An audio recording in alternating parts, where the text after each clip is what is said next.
திருவள்ளுவர் உருவாக்குனார்ல. திருவள்ளுவரோட சமூகத்தை சார்ந்தவங்க நாங்க. எங்களுடைய ஆர்ஜின் தான் எங்க தாத்தா தான் அவரு. ஸோ திருக்குறளுக்கு காப்பிரைட் குடுக்கணும். எவனும் யூஸ் பண்ணக்கூடாது. யார் யாரெல்லாம் திருக்குறள் யூஸ் பண்றீங்கன்னு எனக்கு காப்பிரைட் குடுங்கன்னு சொன்னா, கேட்க முடியுமா? அது பொது மறை தானே இருக்கு. இப்படி எல்லாத்துக்குமே ராயல்டி கேட்டீங்கன்னா, YouTubeல எவனும் வீடியோ போட முடியாதுடா. பொது வெளியில எதுவுமே கருத்து சொல்ல முடியாதுடா. நாளைக்கு பேசுறதுக்கு அது என்னோட டயலாக் இவன் பேசுறேன்னு சொல்லி காப்பிரைட் குடுத்தா, நம்ம இஃப்ரான் குடுப்பாப்ல இல்ல. இருமான் தான் சொல்லணும். அந்த பேர சொன்னா ஸ்ட்ரைக் அடிச்சுருவாங்களாம். ஸோ இருமான் இருக்காப்ல இல்ல. அது இருமிக்கிட்டே பேசினா தான் அவர் விடுவாராம். அவ பேரை கரெக்டா சொன்னோம்னா ஸ்ட்ரைக் அடிப்பாராம். என்னங்கடா பேரு சொன்னா கூட ஸ்ட்ரைக் அடிக்கிறீங்க. இன்னும் போக போனோம்னா அப்படின்னு யாராச்சும் ஒருத்தன் பண்ணிட்டான்னு வச்சுக்கோங்களேன். அந்த பாத்தீங்களா அந்த இங்க ஏறிடுச்சு. இது என்னோட அவன் இளையராஜா காப்பிரைட் கொடுக்குறாப்புல. அதாவது குட் பேட் அக்லி அந்த படத்துல ஒரு 3 பாட்டு வந்திருக்கு. குட் பேட் அக்லி மாதிரி 3 பாட்டு வந்திருக்கு. இளமையன், ஒத்தருவாதாரே, அப்புறம் ஏங்கோ ஜோடி மஞ்சக்குருவி அப்படின்ற ஒரு 3 பாட்டுக்கு இளையராஜா வந்து காப்பிரைட் கேட்டிருக்காப்புல. கிட்டத்தட்ட 5 crores நினைக்கிறேன். 5 கோடி ரூபா கேட்டிருக்காரு.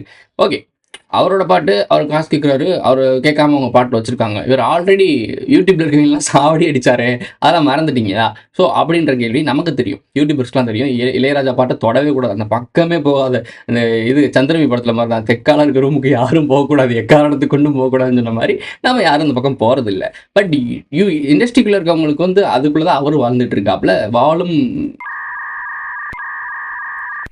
இசை கடவுள், இசை ஞானி அப்படின்னு சொல்றாங்க. ஒரு கடவுளா இருந்துக்கிட்டு இப்படிலாம் பண்ணலாமா அப்படின்னு சொல்லிட்டு நிறைய யூடியூபர் கேட்டுக்கிட்டு இருக்காங்க. Simple matter. இந்த 3 பாட்டுக்காக 5 கோடி ரூபா அவர் கேட்கறது வந்து அவரோட காப்பிரைட்டுக்காக கேட்குறாரு. என்னோட உரிமை இல்லாமல் அவங்க வச்சிருக்காங்க அப்படின்னு சொல்லி அவர் வச்சிருக்கலாம், வாங்கியிருக்கலாம். இவங்க நிறைய கோடி சம்பாரிச்சிருப்பானுங்க. இந்த 5 கோடி கொடுக்கறதுல பெரிய பிரச்சனை கிடையாது. இங்கே விஷயம் என்ன அப்படின்னா, இந்த இசை இருக்கட்டும், இசை இவர் வந்து இசை எங்கேருந்து எடுக்கிறாரு? அவர் மூளையில இருந்து எடுக்கிறாரு. ஓடுற நதியிலிருந்து, காத்திலிருந்து, வானத்திலிருந்து, இந்த பிரபஞ்சத்தோட பூ விரிகிறதுலேருந்து, ஒரு மரம் முழுகிறதுலேருந்து, ஒரு இலை உதிர்றதுலேருந்து, இதெல்லாம் பார்த்து ஒரு ரசிச்சு அது மூலியமா இன்ஸ்பயர் ஆகி தான் ஒரு கவிதையும் காவியமும் வெளியே வருது. அப்போ இதெல்லாம் என்ன பார்த்தாலும் நீ கற்றுக்கிட்ட, எனக்கு ஒரு காப்பிரைட் குடுறான்னு சொல்லி இந்த இயற்கையும் பிரபஞ்சமும் கேட்டுச்சுன்னா எங்கடா போவீங்க? பய வைக்கலாம். ஓகே, இந்த காப்பிரைட் கேட்கலாமா வைக்கலாமான்றது வந்து எனக்கு வந்து ரொம்ப தப்பா தெரியுது சீரியஸ்லி. ஒரு அதை பற்றி இந்த வீடியோவில் கொஞ்சம் டீட்டெயிலாக பார்க்கலாம். இதுதான் இன்ட்ரோ முடிக்காம நான் மட்டும் வீடியோ பேசிக்கிறேன். வீடியோக்குள்ள போகலாம். உனக்கு அறிவு இருக்கா? சார் அறிவு தான் சார் கேட்குறேன்.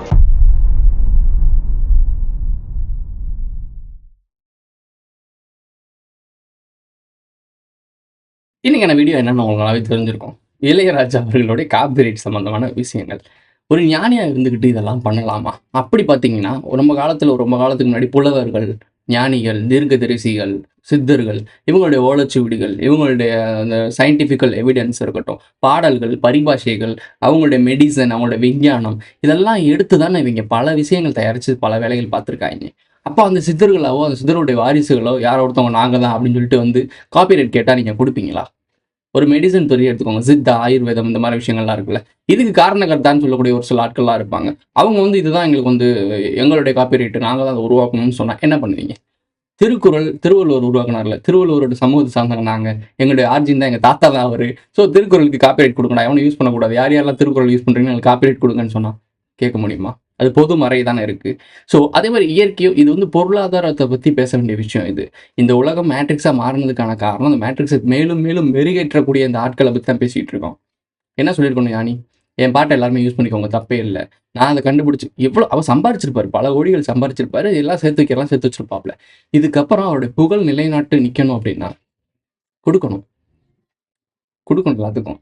எடுத்துக்கோங்க, யூஸ் பண்ணிக்கோங்க, ஒன்றும் பிரச்சனை இல்லை. நம்ம பேரை மட்டும் மென்ஷன் பண்ணிடுங்க, எங்களுக்கு வந்து கிரெடிட்ஸ் கொடுத்துருங்கன்னு சொல்லணும். அந்த எண்டிங் கிரெடிட்ஸ்ன்னு சொல்லுவாங்கல்ல, அவங்களுக்கு தேங்க்ஸ் சொல்கிறது, இந்த மாதிரி விஷயங்கள் கொடுக்குறதா வழக்கமாக இருந்திருக்கணும். அவங்களுக்கு மரியாதை செலுத்தும் விதமாக கொடுக்கணும். இதான் ரியாலிட்டி. ஆனால் இவனுங்க என்ன பண்ணுறானுங்க அப்படின்னா காசு கேட்குறானுங்க.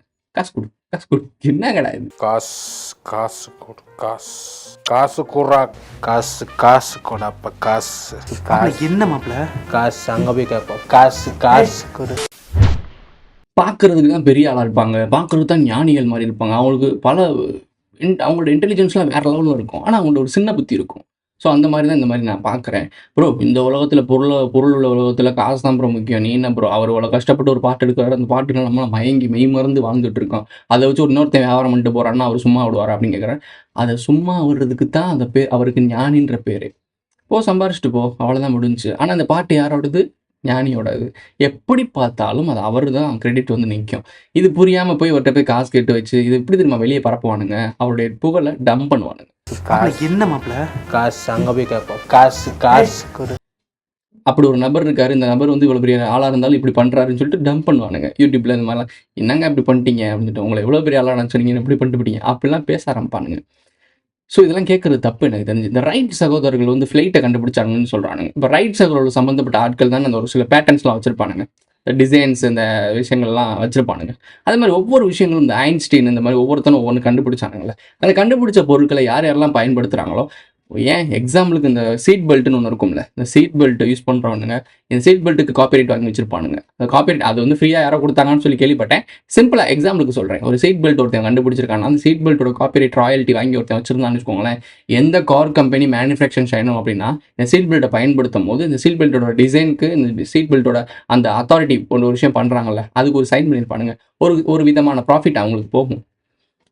புரியும்னு நினைக்கிறேன் உங்களுக்கு. ஸோ இந்த மாதிரி ஒரு விஷயத்தை செஞ்சுட்டு காப்பிரைட் வாங்கி வச்சுக்கிட்டாங்கன்னா ஏகப்பட்ட பேர் என்னென்னமோ யூஸ் பண்ணிக்கலாம். ஆனால் அதுக்கு எனக்கு ராயல்ட்டி கொடுத்து தான் ஆகணும். இப்படி ஒரு விஷயம் டிசைன் பண்ணியிருக்கானுங்க இந்த மேட்ரிக்ஸில். இந்த மாதிரி ஆட்களை உருவாக்குனதுக்கு காரணம் என்னன்னா, மேலே இருக்க தலைமைகள் கொஞ்சம் கொஞ்சமாக ஒவ்வொரு நாட்டிலையும் போராடி சண்டை போட்டு உள்ளே இருக்க ஞானத்தெல்லாம் திருடி அறிவு திருட்டு பண்ண கும்பல் தான் இந்த நாதாரி பயலுங்க. இந்த அறிவு திருட்டுலாம் பண்ணிட்டு அங்கே கொண்டு போயிட்டு கொஞ்ச நாளுக்கு அப்புறம் அப்படியே பட்டுட்டிங்க நடிச்சு அப்படியே பெயிண்ட்லாம் அடிச்சு சந்தன குங்குமம்லாம் வச்சு இந்தா பார்த்தீங்கன்னா புது ப்ராடக்ட் அப்படின்னு இறக்குறாங்க. அதுக்கு பேட்டர்ன் எங்கள் சித்தப்பா பேரில் இருக்குது. எங்கள் சித்தப்பா தான் அதை கண்டுபிடிச்சாருன்னு அவர் பேரில் போட்டுருது. அதுக்கு ராயல்ட்டியை வாங்கி செத்துன்னு கொடுக்குறது.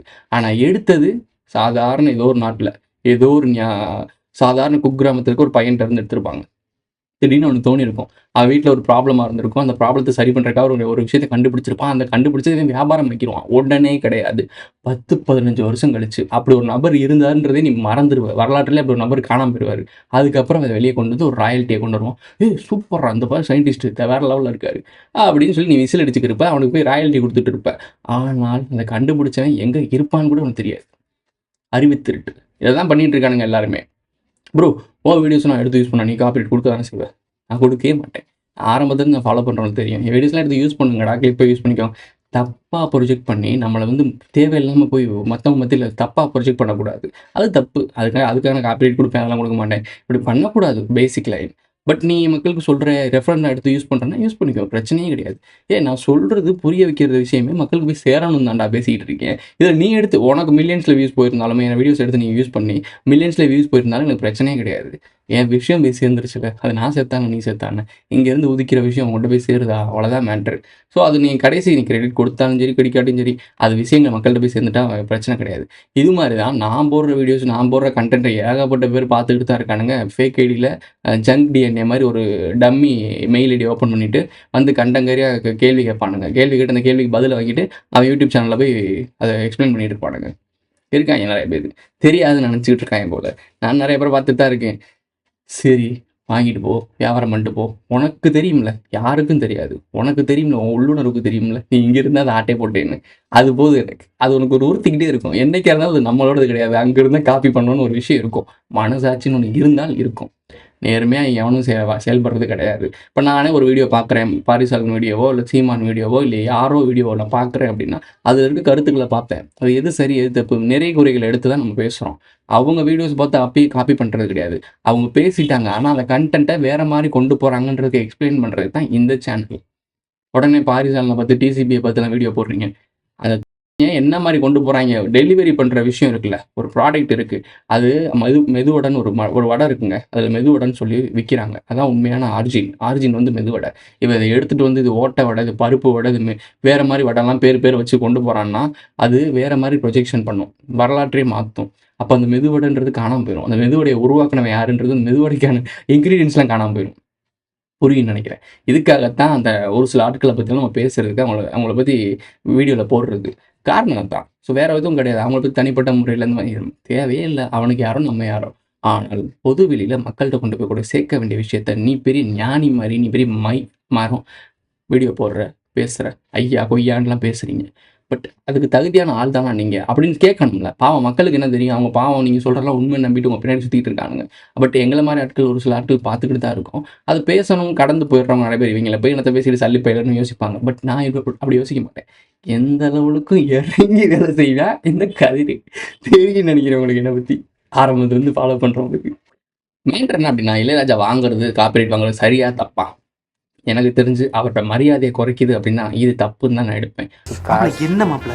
காசு அங்கே போய் கேட்போம். காசு காசு கொடு. அவர் தார்மீக அடிப்படையில் நான் சம்பாதிக்க வேண்டியதெல்லாம் சம்பாதிச்சிட்டேங்க. இதனால் வரைக்கும் இனிமேல் நான் உருவாக்குற படைப்பெல்லாம் என் பேரை என்கிட்ட கேட்டுக்கோங்க, ஒரு மரியாதைக்கு கேட்டுக்கோங்க, நான் என் பேரை கிரெடிட் கொடுத்துருங்க, அவ்வளோதான். இல்லை நீங்கள் கொடுத்து தான் உங்களுக்கு புகழ் கிடைக்கணும் அப்படின்னு அவசியம் இல்லை. மக்களுக்கு தெரியும் இதை யாரோட இசை அப்படின்றது மக்களுக்கு தெரியும்.